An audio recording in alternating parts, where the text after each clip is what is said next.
अशा असंख्य विषय आहेत. पण देवेंद्र फडणवीस टप्प्याटप्प्यानं गेम करतील, टप्प्याटप्प्यात, आणि शेवटचा घाव ते मिंद्यांवरच घालतील याची मला पूर्ण खात्री आहे. नाही, कोकाटे ही हिट विकेट आहे. कोकाटे ही स्वतःच त्यांनी खड्ड्यात उडी मारलेली आहे.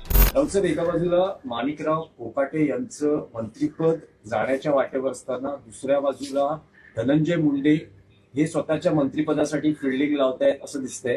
काल अमित शहांची दिल्लीत भेट घेतली आहे. नाही, अमित शहा पटेल आणि त्यांची जे बाकीचे वरिष्ठ नेते त्यांना देखील न सांगता ते अमित शहाकडे गेले अशी देखील माहिती आहे. नाही, असू शकेल. अमित शहा हे पक्ष फोडण्यामध्ये पटाईत असतात, माणसं फोडण्यात सत्तेचा वापर करून, आमिष दाखवून. धनंजय मुंडे मंत्री होतील की नाही याच्याविषयी मी आता सांगू शकत नाही, पण मला असं वाटतं की त्यांना मंत्रिपदी परत स्थानापन्न करणं हे फडणवीसांना सोपं नाही. ज्या पद्धतीनं बीडमध्ये धनंजय देशमुखांचा खून झाला आणि त्याच्यामध्ये संतोष देशमुख, आणि त्याच्यामध्ये मुंडे यांचं समर्थन असलेल्या गुंडांच्या टोळ्या सहभागी होत्या. याच कारणासाठी त्यांना मंत्रिपदावरून जावं लागलं ना. मग ते कारण संपलं का? अजूनही वाल्मिक कराड जेलमध्ये आहे, अजूनही खटला संपलेला नाही. अशा वेळेला ज्यांच्यावरती गंभीर स्वरूपाचे आरोप आणि गुन्हे होते अशांना परत मंत्रिमंडळात घेण्याचं पाप फडणवीस करतील असं मला वाटत नाही. 2 मंत्री फडणवीस मंत्रिमंडळातले भ्रष्टाचार आणि गुंडागर्दी या आरोपावरून जात आहेत किंवा गेले. हा या सरकारला लागलेला काळीमा आहे. 2 मंत्री गेले एकाच गटाचे.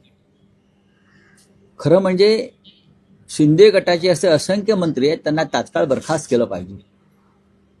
पैशाच्या बॅगा दाखवतायत, पैसे मोजताना दिसत आहेत, असे असंख्य विषय आहेत.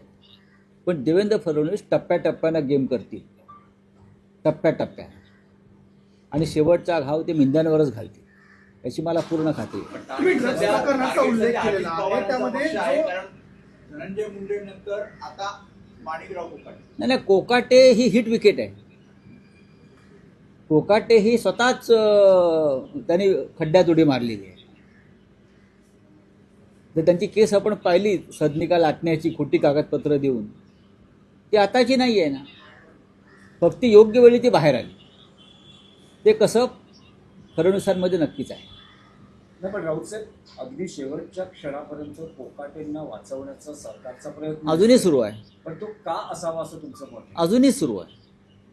आम्ही भ्रष्टाचारांना पाठीशी घालतो आणि शेवटपर्यंत त्यांच्या पाठीशी उभे राहतो हा संदेश त्यांनी दिला. त्याच्यामुळे सर्व भ्रष्टाचारांनी, जे आमदार खासदार नेते आहेत भ्रष्ट, त्यांनी आमच्या पक्षात यावं, तुम्हाला पूर्ण संरक्षण मिळेल, हा तो संदेश आहे. तसं नसतं तर अमित शहा काल धनंजय मुंडेंना भेटले नसते. अमित शहा काल धनंजय मुंडेंना भेटले, हा सुद्धा तो संदेश आहे. काही करा आणि आमच्याकडे या, आम्ही तुमच्या पाठीशी आहोत. हा संदेश महाराष्ट्रात फडणवीस देत आहेत, हा संदेश दिल्लीमध्ये